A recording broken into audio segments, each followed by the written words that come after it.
책 한 권의 여유, 쉼하다. 어서 오세요. 반갑습니다.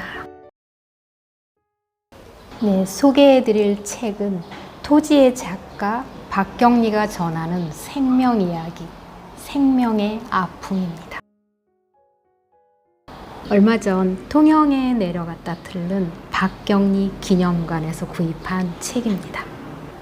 길 잃은 모든 생명에게 들려주는 대지의 음성이라는 뒷표지의 말이 가슴에 콕 박혀옵니다.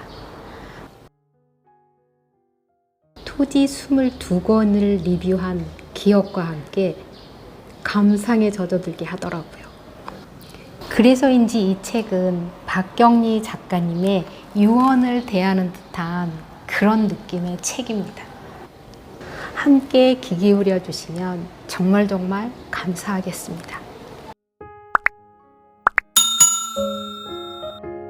음악을 들려주면 닭은 알을 많이 낳는다던가, 식물도 음악을 들려주면 성장이 빨라지고 질이 좋아진다고 했다. 식물도 지극히 돌봐주는 사람이 다가오면 그 사람 쪽으로 기울며 반응을 나타낸다는 얘기도 어디서 들은 기억이 있다. 왜 그럴까? 기뻐하고 어여뻐하기 때문일 것이다. 어째서 기뻐하고 어여삐 하는 걸까? 생명은 모두 능동적으로 움직이는 것으로서 그것을 영성이라 하여도 무방할 것이며, 그 영성으로 하여금 감정을 나타내게 한 것이 아닐까? 하면 그들은 슬퍼하기도 할 것이다. 기뻐할 수 있다면 슬퍼하지 않을 리가 없다. 개발의 굉음이 사방에서 물밀듯 밀려오고 있을 때 야인 소나무들이 절망과 공포에 떨고 있는 듯한 느낌을 강렬하게 받은 적이 있다. 회갈색으로 변한 밭둑길과 들판을 바라보는 일이 있었을 때도 제초제를 뿌린 죽음의 자리와 같았다. 그때 종말 같은 공포가 내리를 스쳐갔다. 파헤쳐지고 무너뜨린 살림, 헤아릴 수 없는 초목이 쓰러진 현장을 보았을 때도 참혹한 학살을 실감했다. 왜 그래야만 하는가? 우리가 살기 위하여라고 대답할 수 있겠지만, 살기 위하여 지구를 파괴한다는 것은 진실이 아니며 죽기 위하여 지구를 파괴한다고 해야만 옳다. 지구 자체가 거대한 생명체로서 모든 생물, 생명과 불가분의 관계가 있기 때문이다.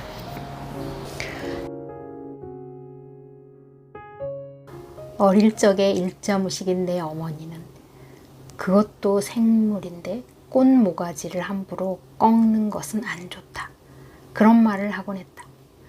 물론 그 말은 어머니의 발상은 아니었을 것이다. 오랜 옛적부터 우리 민족 본래의 사상, 더 깊이 근원을 찾아가면 샤머니즘의 그 생명 공경의 사상에서 비롯된 잠재적인 것이 아니었을까? 1500년을 살아온 거목에 대한 신앙은 말할 것도 없이 생명에 대한 경이로움이며, 거목 앞에서 기도하는 것도 생명이 갖는 동질감, 그 존귀함을 믿으며 생명의 일체를 지녔다고 생각하는 영성과의 교신을 간절히 바랐기 때문일 것이다. 흐드러지게 생활을 장식하는 서양, 특히 일본 가옥에는 도코노마라는 것이 있어서 생화나 축소하여 식물을 불구로 만든 분재 같은 것을 놓아두는 것이 생활 풍습인데, 그렇기 때문에 꽃꽂이라든가 분재가 일본에서는 성행했다. 우리 도자기의 경우 꽃병 같은 것이 거의 없었다는 데 생각을 비춰보자.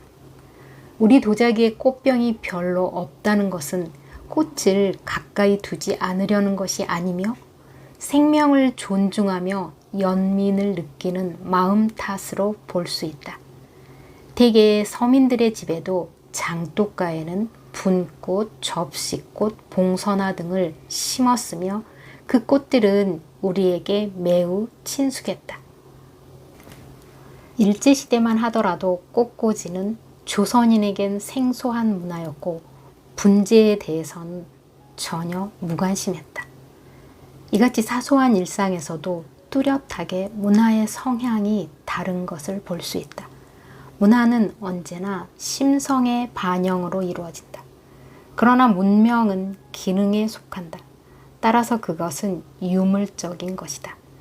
종래는 사람도 물량으로, 인력으로 간주하며 목적이나 수단이 되기도 한다. 오늘날의 번영도 기능에 편중한 결과로 볼 수 있으나 그것에는 반드시 한계가 있고 창조의 원천은 없는 것이다. 뿌리 없는 나무, 생화의 화려함, 황금의 빛은 자본주의의 한 전형이다. 휴일이면 서울서 쏟아져 나오는 차량들을 보고 먹고 살만하니까 하고 답으니 비판적이었으나 실상은 광적인 일종의 탈출 심리가 아니었을까. 서울을 탈출하자는 다른 말로 생명은 생명을 그리워한다는 반증일 것이다. 이렇게 시작한 생명에 대한 소회를 밝힌 선생님의 생각은 토지를 끝낼 즈음의 노년의 시간으로 이어집니다. 편안한 노년이라는 말에는 나도 무관심할 수는 없다. 나 자신이 노년이기 때문이다. 편안한 노년. 그것도 일부 소수만이 누리는 것이지만 적당히 운동하고 뭔가 한 가지쯤 취미를 가지며 가끔은 가까운 사람들끼리 외식을 하고 차림새에도 신경을 쓰며 국내 혹은 해외여행도 해보고 대강 이 정도가 편안한 노년의 모델이 아닌가 싶다. 그러나 그것이 진정한 삶일까? 그럴 수밖에 없는 노약자의 피동적 처지라는 것은 물론 안다. 잉여 시간에서 오는 멀미 같은 것, 중심에서 벗어난 객관적 인생, 시각적인 것만 남겨져 있는 듯 어쩔 수 없는 비애다. 그러나 한 개인의 삶에는 모델이 없다. 불행이든 행복이든 자기 존재에 대한 깊은 인식이야말로 진정한 삶이 아닐까? 외로움에서 벗어나기 위해 밖으로 나가는 사람도 있겠고 내 경우는 집 안보다 집 밖이 외로웠다. 황량함도 집 밖에 있었다. 안과 밖이라는 개념도 실은 명료한 것이 못되며 편의상의 안팎을 넘어서 각기 자신들의 공간이라 하는 편이 합당할 것 같다. 자기 세계라 해도 무방하고 추상적인 공간일 수도 있다. 여기서 우리는 개체의 냉혹함과 치열함을 본다. 타자와의 관계는 그야말로 관계일 뿐 일체가 될 수 없다. 다만 일체라는 것을 관념적으로 시인하지만 그것은 진실이 아니다. 그러나 문학은 일체가 될 수도 있고 그림자가 될 수도 있다. 삶이 구체적인 현실이요 문학은 추상적 상상일지라도. 언제였던지 영화에서 보았는데 흰 빛의 짧은 내리다지를 입은 화가 고흐가 창밖에서 조롱하는 아이들을 향해 팔짝팔짝 뛰던 장면은 지금도 좀처럼 잊혀지지 않는다. 그는 명예를 갈망했을까? 돈을 갈망했을까? 생존을 위해 얼마쯤은 필요했을 것이다. 묘하지만 그런 생각을 해본 적이 있다. 왜 그랬는지 알 수 없지만 지금 다시 떠오르는 것은 그림은 그에게 무엇이었을까 하는 물음이다. 해방과 자유와 생존. 새를 볼 때 특히 이 세 가지 말이 하나로 통합되는 것을 느낀다. 새뿐만 아니라 모든 생명에게 다 해당이 되는 것으로 생각하며 모든 생명들의 원형질로서 예술가는 그것에 대한 그리움을 전제로 하며 본질을 탐구하고 표현하는 사람. 하여 자유의 갈망은 그리고 싶은 갈망과 같고 존재의 본질에 대한 갈망과도 같은 것이다. 내리다지의 그 우스꽝스런 모습은 무고한 자의 슬픔이었고 남의 귀를 자를 수 없어 내 귀를 잘라버린 순전한 그를 사람들은 광인이라 했다. 자살하기 전까지 그림을 그렸던 그는 정말 광인이었을까? 토지를 끝냈을 때 나는 성취감 같은 것을 느끼지 못했다.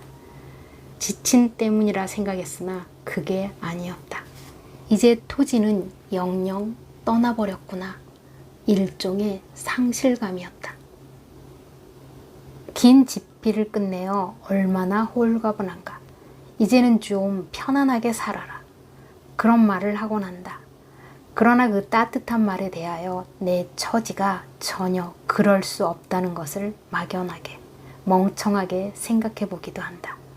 그리고 도대체 나는 어느 지점으로 회귀하였는가 물어보기도 한다. 그런데 그것으로 그치지 않았다. 개나리 울타리에 둘러싸인 곳, 생명의 소리들이 충만해 있고 흙도 숨을 쉬며 억조 창생 생명들이 술렁이던 터전, 농약 없이 가꾼 뜰이며 밭이며 또 그것들은 나를 먹여 살렸고 서로 참 잘 살았는데 개발 때문에 터전을 잃게 된 것이다. 노동은 심신을 상쾌하게 해줄 뿐만 아니라 끝없는 생각 속으로 나를 끌어들인다. 노동과 글쓰기와 나는 산발이 같은 것이었다. 글을 쓰다 막히면 밖에 나가 풀을 뽑고 그러다 보면 생각이 떠오르고 막혔던 것이 뚫리는 것이었다. 다행히 내 소유에서 떠나버린 터전이 토지공사에서 내가 지급받은 보상금과 합하여 문화관을 짓게 되었으니 기업의 새로운 인식, 문화에 대한 인식이 고마웠다. 직접적으로 나와 관계가 없고 후일을 이해한 것인 만큼 내가 그 일에서 마음이 떠나 있어도 무방한 일이었지만 솔직히 말해 토지공사에서 거금을 내놓았다는 것, 아주 빠르게 저절로 굴러왔기에 정신을 차릴 수 없었고 내가 얽매이는 것이나 아닐까 더러 겁이 나고 불안하고 어딘지 모를 곳을 헤매는 기분이 들었다. 하루빨리 내 자리를 찾아 돌아가야지. 호미 한 자루를 들고 밭고랑을 매더라도 나는 자유로워야 한다. 되뇌이며 몹시 초조했었다. 머지않아 떠나야 할 이곳에 이상하게도 소리의 향연이 벌어졌다고 표현해야 할지 아무튼 갖가지 새들이 모여들었다. 알고 보니 개발로 숲이 없어지게 되니 그런 모양이다. 저 새들은 어디 가서 새로운 보금자리를 만들 것인가 싶어서 해방도 자유도 생존도 어렵게 된 새들. 생명이 누추하고 초라하며 갈 곳이 없고 먹을 것이 없어 뻐꾸기까지 인가를 찾는 모험을 아니할 수 없는 현실. 까치는 고양이 밥을 훔쳐먹고 신새벽에 나타나 베어다 땅에 방치해둔 콩을 훔쳐 먹다가는 사람 소리에 꽁지가 빠지게 달아나는 꿩의 모습. 먹이를 구하기가 어렵게 된 꿩이 그나마 그 콩 때문에 겨울을 났나 싶어 나도 모르게 한숨을 쉬었다. 어찌 될지 모르지만 하여간 노는 땅에 금년에도 콩을 심기는 심었다.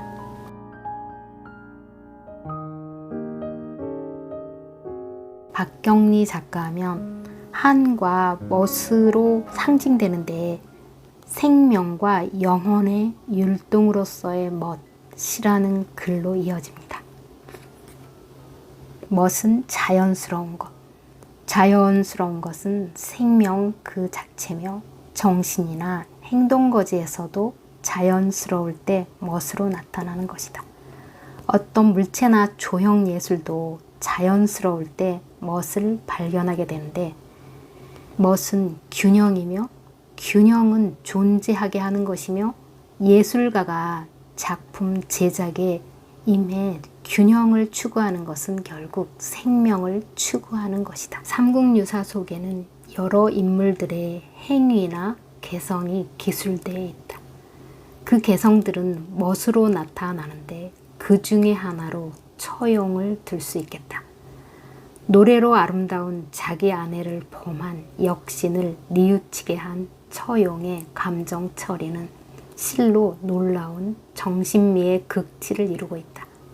그것은 인간이 도달한 높은 경지의 정신적 균형으로서의 멋이다. 그리고 또 하나, 소를 몰고 가던 노인이 벼랑에 핀 꽃을 탐내는 수로 부인을 위해 꽃을 꺾어 바치면서 헌화가를 불렀다는 얘기가 있다.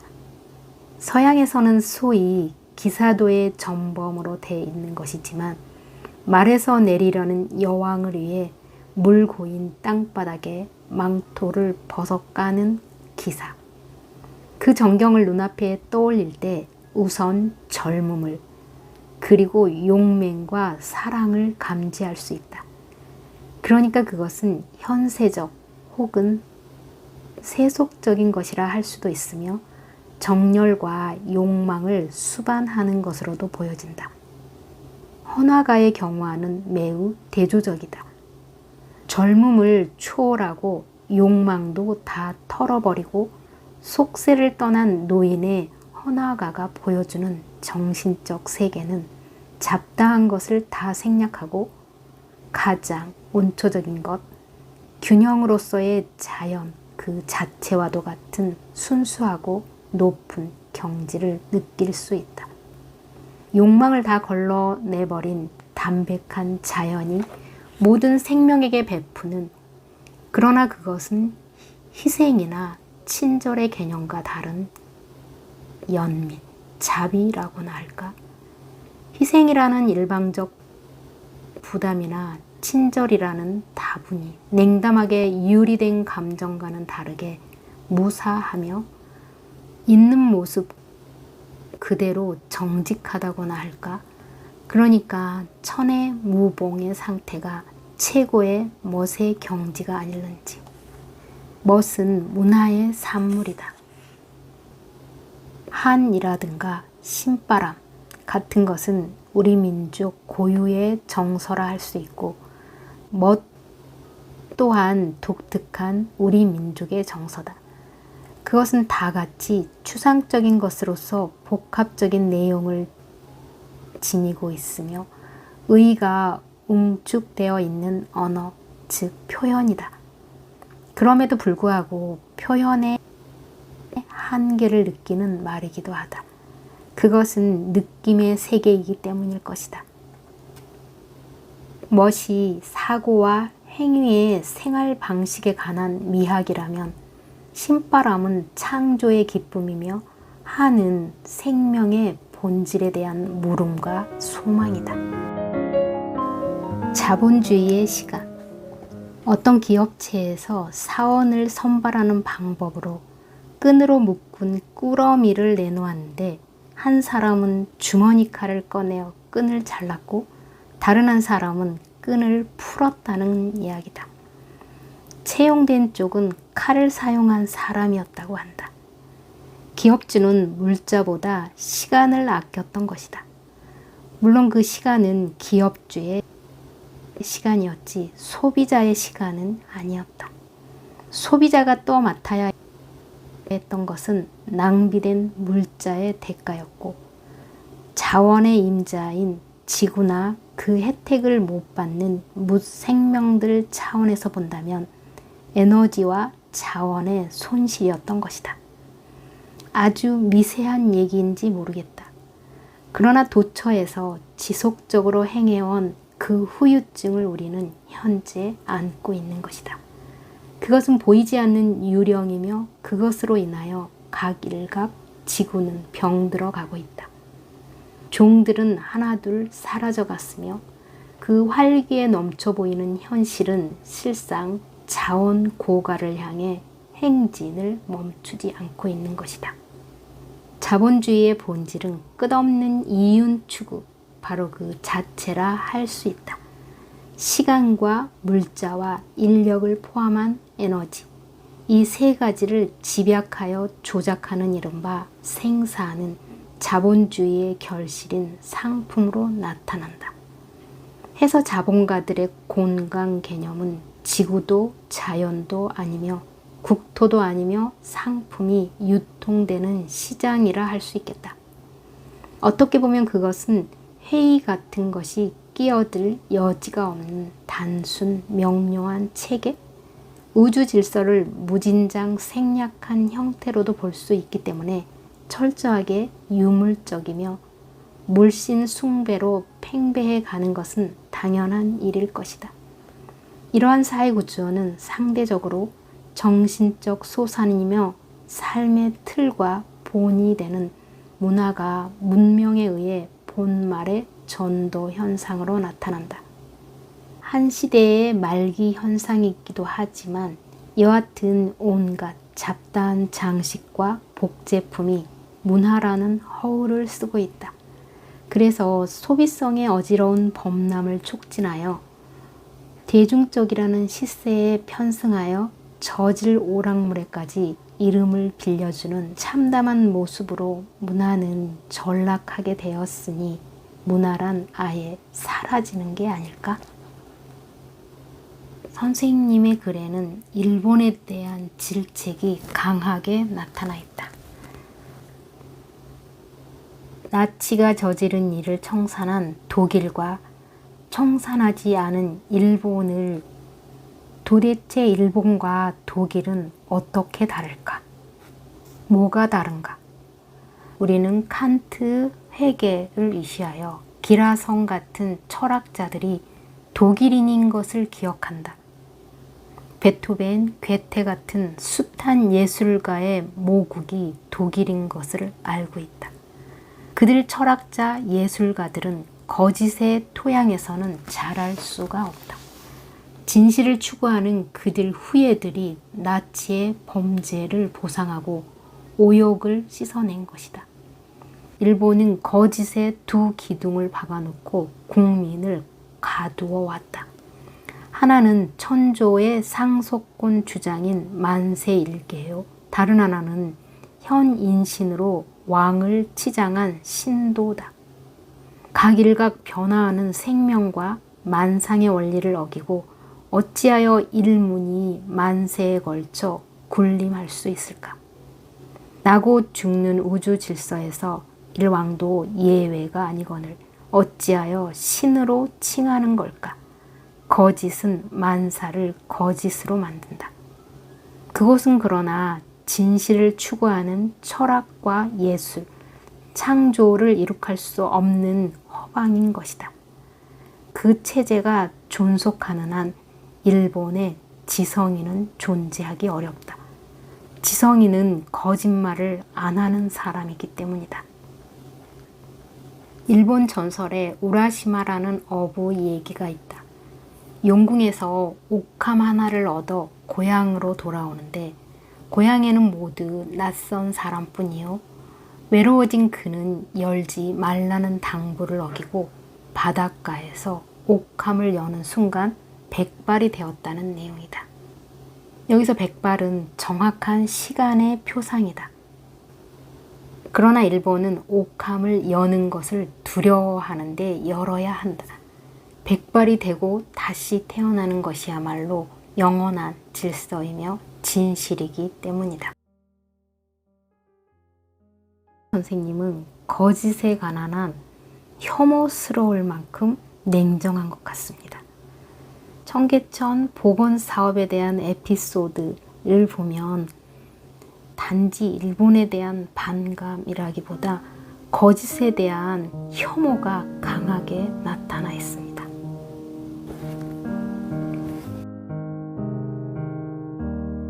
청계천은 복원 아닌 개발이었나? 우리는 청계천 복원, 역사의 복원을 위해 눈물을 머금고 양보했습니다. 그러나 사업의 핵심은 개발이었습니까? 생계수단을 내어놓고 협조한 청계천 노점상 대표의 성난 목소리다. 이들 민초들의 충정과 분노에 대하여 청계천 복원에 다소나마 관여한 만큼 나는 민망하고 부끄러웠다. 처음 청계천 복원을 꿈꾸던 몇몇 학자들이 10년 후에나 가능할까? 20년 후에나? 하면서 토지문화관에 모여 2차례 세미나를 개최했었다. 어쨌거나 그것이 발단이 되어 시작이 된 청계천 복원 사업이다. 지금의 형편을 바라보면서 미력이나마 보태게 된 내 처지가 한탄스럽다. 발등을 찍고 싶을 만치 후회와 분노를 느낀다. 차라리 그냥 두었더라면 훗날 슬기로운 인물이 나타나서 청계천을 명실공히 복원할 수 있었을지도 모르는데 정치적 도구로 전락한 청계천, 몸에 맞지 않는 조경의 의상을 입고 한심스러워할 청계천, 몇 년은 더 벌어먹고 살았을 텐데 노점 상인들이 안타깝다. 청계천 사업을 주관하는 사람들은 가슴에 손을 얹고 물어보아야 할 것이다. 이명박 시장은 맹세코 정치적 목적을 떠나 지순하게 이 대역사를 진행한다고 했지만, 물론 그것은 당연히 그래야만 했지만 겨울밤 가등 밑에 웅크리던 노점상들이 그 비난한 생계수단마저 내놓은 것을 생각한다면 그들 희생에 등 돌릴 수는 없을 것이다. 정치적 의도 때문에 허울 좋은 업적에 연연하여 공기를 앞당긴다면, 결과가 복원이 아닌 개발이 된다면 오히려 그것이 빌미가 되어 이 시장의 정치적 역정에 누가 될 것이다. 참 납득이 안 되는 것 중에 하나가 청계천 복원사업 설계 보고서이다. 항목별로 하천 분야, 하수도 분야, 유지용수 분야, 도로 분야, 교량 분야, 조경 분야가 있는데, 아이러니하게도 조경 분야가 전체 70페이지 중에 30여 페이지를 차지하고 있는 것은 조경 전문가인 양 본부장의 아전인수가 들어있는 것은 아닐까 의혹을 떨쳐버릴 수가 없고, 조경의 예산이 도시 얼마인지 궁금해진다. 주객이 전도되어도 유분수지, 극단적으로 말하자면 예산이 넉넉하지 못할 경우 조경은 안 해도 되는 부분이다. 거칠일 수도 있고. 청계천과 비슷한 파리의 세느강을 갔을 때 나는 조경의 흔적을 보지 못했다. 텔레비전의 화면을 통해서도 유명한 강들은 도시 조경에 신경을 쓰지 않았다. 라인강의 인어상 정도, 조경은 세월 따라 자연이 만들어주게 되어 있다.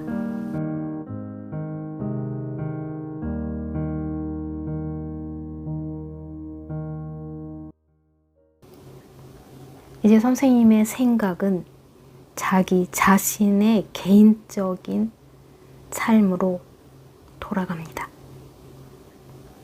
내 손자들의 애할아버지, 그러니까 남편 되는 사람인데, 일제시대 그는 소위 사상범으로 구검되어 징역 3년, 집행유예 5년을 선고받고 풀려나온 뒤 나와 결혼했습니다.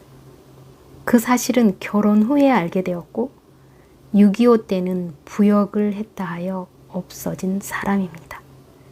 일제 때는 그들 눈초리에서 비켜서고 싶었고, 자유당, 군사정권 시절에는 보이지 않는 사슬에 묶인 듯 삶 자체가 칼날 위에 선 것 같았습니다. 이른바 빨갱이 가족이 아닌 사람들은 이해하기 어려울 것입니다.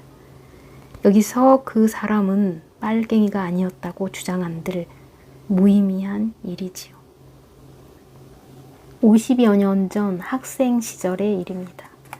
방학이 되면, 그때는 전쟁 말기였기에 목탄 버스를 타고 고향으로 돌아가곤 했습니다. 진주에서 사천, 고성을 거쳐 통영으로 가는데 어린 마음에도 차창에 비친 우리 사냐가 척박하다는 생각을 했습니다. 땔감으로 낙엽을 모조리 긁어낸 산 기슭은 맨살을 드러낸 듯 한결 더 추워 보였습니다. 여름에는 어쩌다 나타나는 오막살이 한 채, 햇볕이 쨍쨍 내리 쏟아지는 마당에는 배만 불룩한 벌거숭이 어린아이가 혼자 기어다니고 있었습니다. 사람의 모습을 찾을 수 없는 텅 빈 들판, 늙은 도북꾼이 짐을 지고 혹은 머리에 이고 미루나무 가로수를 따라 흙먼지 이는 신장로를 걸어가고 있었으며 남루하기 그지없는 주막을 가끔 볼 수 있었습니다. 다만 이끼 낀 비강 옆에 한 그루 서 있는 백일홍 나무는 화사했습니다. 비각과 이끼와 야하지 않은 분홍빛 꽃이 피어있는 백일홍 나무. 그것은 빼앗긴 땅에 지난날 우리 민족의 흔적 같기도 했습니다. 100일 동안 꽃이 핀다 하여 이름이 백일홍인가 본데 일본 말로는 사루스베리라 합니다. 원숭이가 미끄럼 탄다는 뜻이지요. 나무 줄기가 매끄러워서 붙여진 이름 같습니다. 거의 20년 가까이 된 것 같은데 해남에 다녀온 적이 있었습니다. 8시간이나 걸리는 꽤 긴 여행이었습니다. 그때 남도 일대에 분포된 백일홍 나무를 볼 수 있었습니다. 정감 어린 부드러운 전라도 말씨와는 달리 타는 듯 붉은 흙에 뿌리 박은 측백나무, 소나무는 짙푸른 생명력을 과시하고 있었습니다. 억세고 강인한 생명들. 왜 그런지 그것이 슬펐습니다. 여행길의 쓸쓸함 때문인지도 모르지요. 또 하나는 감나무 밑에서 놀았던 어릴 적의 기억입니다. 장독가에서 얼마 멀지 않은 뜰에 한 그루 서 있던 수령이 꽤 되는 감나무의 그늘은 짙었습니다. 하얀 감꽃이 팝콘처럼 떨어져서 바람이 불면 꽃들은 이리저리 굴러다녔습니다. 그것을 주워 먹기도 하고 바구니에 주워 담기도 하고 그 하얀 감꽃이 눈앞에 아슴아슴합니다.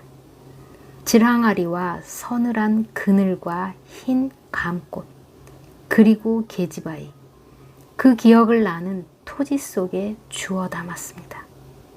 어린 양현이가 뒷뜰에서 감꽃인지 은행잎인지를 줍는 장면이 있을 거예요.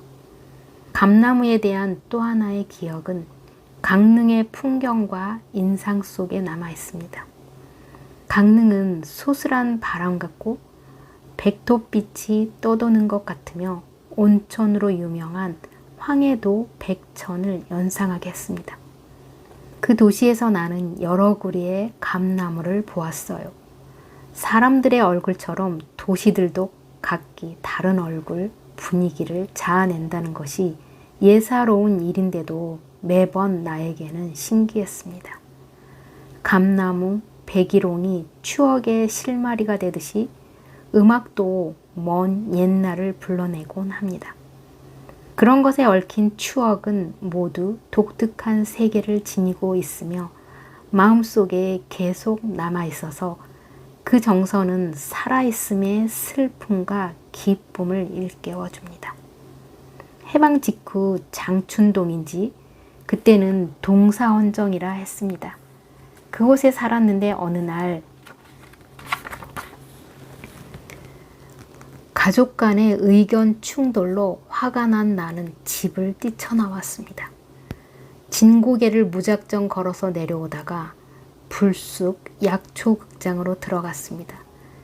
비가 내리는 조명 아래 무대에서는 남녀 쌍쌍이 춤을 추고 있었는데 음악이 볼레로였습니다.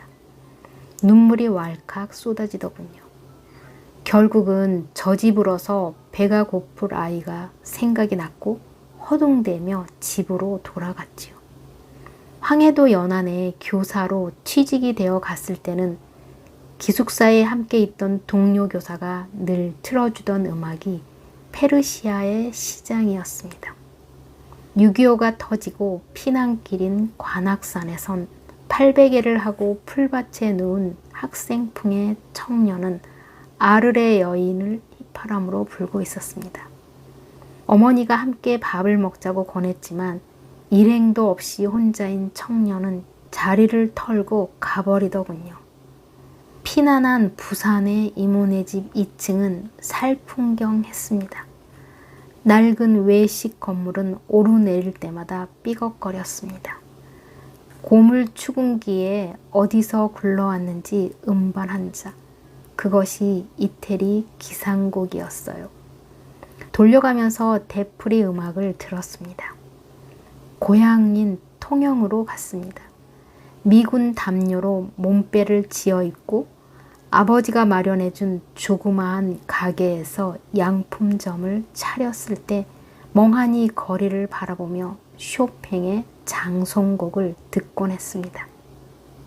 서울로 돌아와서 시장과 전장을 쓸 무렵이었습니다. 어느 여류 시인이 녹음해서 보내준 베토벤의 합창 교향곡과 슈베르트의 미완성 교향곡을 번갈아가며 듣다가 막막하여 너무나 막막하게 글이 나가지 않았을 때 책상을 치우고 방 안을 미친 듯 서성거렸습니다. 내게 있어 그 음악들은 내 영혼과 함께 처절한 절규, 흐느낌이었던 것 같습니다. 최근에는 우연히 EBS에서 야니의 음악을 듣게 되었습니다. 봄날같이 화사하고 행복한 음악이더군요. 이렇게 내 기억 속에 새겨져 있는 나무나 음악은 어떤 운명과도 같이 내 생애에 필연적인 것이 아니었나 하는 생각이 들 때가 있습니다. 온주로 옮겨온 것은 20년 전의 일입니다. 딸아이와 손자가 남편도 없이 애비도 없이 시가에 살고 있었기에 울타리라도 되어주자고 서울 살림을 걷고 온주로 내려왔던 것입니다. 며칠 전에 문막에 있는 녹야라는 음식점에 점심을 먹으러 간 일이 있습니다. 딸아이가 문막의 지리를 훤히 알고 있어서 물었습니다. 어떻게 그리 잘 아느냐고. 원주 있을 때 새이 데리고 여기 강가에 가끔 왔어요. 난 순간 가슴이 찢어지는 것 같았습니다. 그 당시 이곳은 집도 없는 허벌판이었을 거예요. 어린 거 손잡고 무슨 까닭으로 이곳에 왔었는가. 강물을 바라보며 그 애는 무슨 생각을 했을까. 가혹했던 세월이 되살아났던 것입니다. 당시의 원주는 추운 곳이었습니다. 삭막한 군사도시에는 감나무는 물론 백일홍도 없었습니다. 어떤 분은 내가 글쓰기에 원주로 왔다고 생각하는 모양이지만 그건 내게 사치스러운 것이었습니다. 나는 인생만큼 문학이 거룩하고 절실하다고 생각하지 않습니다. 당구동의 뜰악은 꽤 넓었고 그것이 내 세계의 전부였습니다. 삶은 준열하고 나날의 노동 없이는 내 자신이 분해되고 말 것만 같았고 긴장을 푸는 순간 눈을 감은 채 영원히 깨어나지 못할 것만 같았습니다. 모든 것을 거부하고 포기했으며 오로지 목숨을 부지한 것은 가엾은 내 딸, 손자의 눈빛 때문이었습니다. 그때 머리가 다 빠지고 철색으로 변한 딸아이의 얼굴은 아직도 지워지지 않는 내 마음속의 짙은 피멍입니다. 그리고 언어가 지닌 피상적인 속성은 지금 이 순간에도 절감하고 있습니다. 진실에 도달할 수 없는 언어에 대한 몸부림. 그럼에도 우리는 그 언어에서 떠나질 못합니다. 그게 문학이 아니겠습니까? 그리고 그 시절 거부하고 포기한 극한적 고독의 산물이 토지였을 겁니다.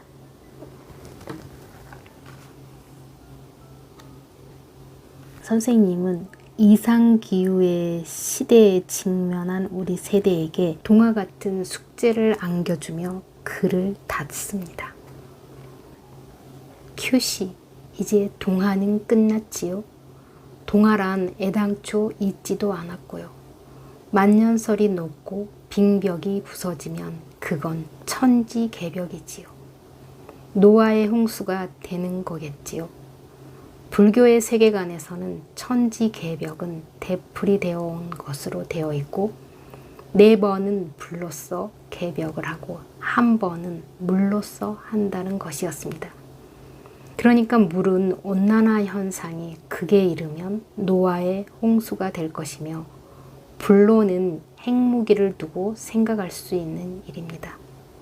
그러니까 물이나 불이나 그것으로 인해 생명들이 멸망한다면 앞서도 말했듯이 자업자득의 신의 형벌이라 할 수 없고 우주 질서가 잘못되어 재앙이 내려왔다 할 수도 없습니다.